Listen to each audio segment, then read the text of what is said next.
Right now is a phone. And the phones that you carry in your pockets are what we call smartphones. Now, this phone is not just a phone. It is your wallet. It is the way you connect with your friends, family, and constituents. It is a source of livelihoods to many people, especially in this digital connected era. However, 6 out of 10 Kenyans do not have access to this type of phone, a smartphone. And in light of that, the president in November made an aspiration that he would want Kenya in particular to be a leader in the production of low-cost smartphones in Africa at a target price of 5,000 shillings. Now, we as participants in the telecom industry came together and formed a consortium of mobile network operators to manufacture and assemble to manufacture and assemble devices, smartphone devices in the country. However, when we look at the costs that we are likely to incur, we realize that we do face several challenges in a bid to ensure that we make this phone cheap. Now, why is it important to make it affordable? About 5,000 government services will be deployed through the phone. And if if 60% of our population can't have this phone, then we are actually creating a form of discrimination and a digital divide in our society. So it's with those few remarks I'd like to invite my colleague Job to take us through our proposals to enable all Kenyans access an affordable smartphone. What would it take for us to produce an affordable phone? I'll start first by highlighting the following. Today in Kenya, we have one local assembly line, which recently started.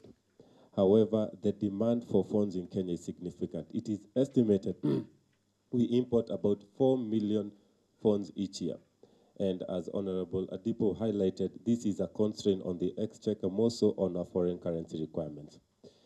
The vision of having an affordable device is premised on two things. First, it's affordable inputs. The most expensive part of your phone is actually the chip inside the phone that runs the 4G connectivity within the phone. What we have done to reduce that cost is source globally for the best available partners and aim to reduce that component completely. So not completely rather, but to the lowest price possible. And from the quotations we have of what we deem to be an appropriate base phone, i.e. a good phone that would be affordable and appealing to the masses, that comes to about $40 of components, largely driven by the chip and high definition circuitries that would be required. And again, most of these chips and components tend to be manufactured by advanced foundries, which I will speak to later. We then look at what is the other key driver. So by the time we are bringing in the various components for the most affordable device, not taxes, we're looking at around 5,000 shillings, right, to get in the components into the port of Mombasa. But clearing it, we will, in the current scenario, spend an additional 2,300 shillings.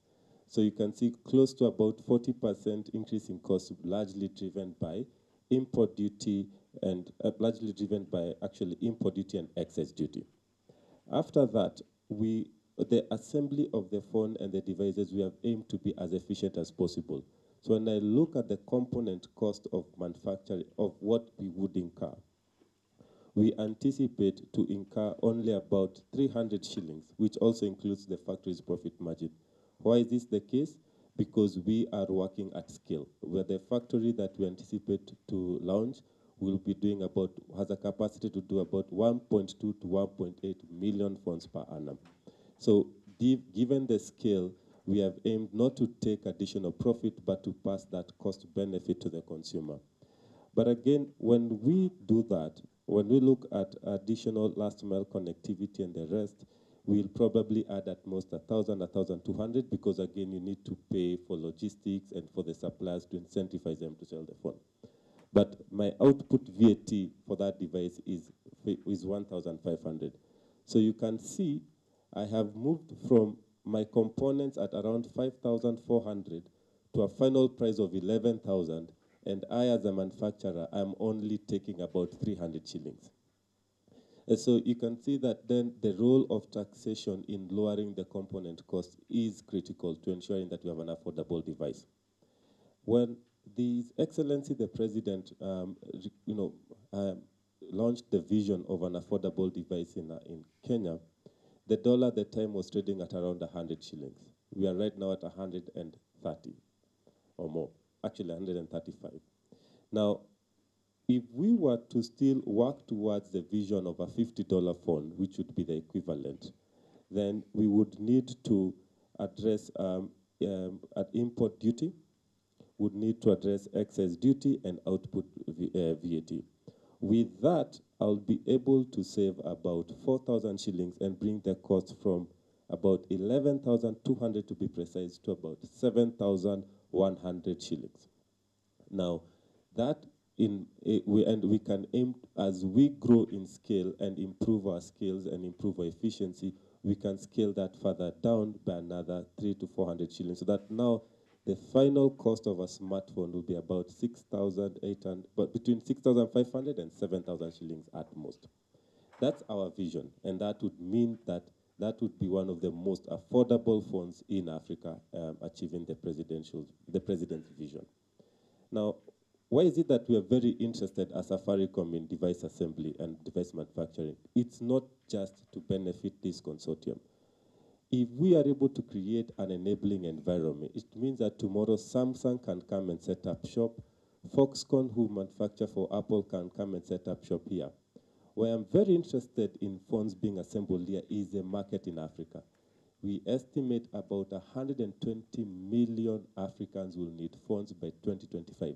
Those are new subscribers. Now imagine, through the Africa Free Trade Continental Agreement, if we are able to export those devices to the rest of Africa, we would surely retain our pole position as a lead technology provider in Africa. And that's my humble submission to you, honorable members of parliament, that we look at this proposition not just as a Safaricom or Kenya proposition, but as a proposition that will make us leaders in Africa and leaders in the world in mobile telephony.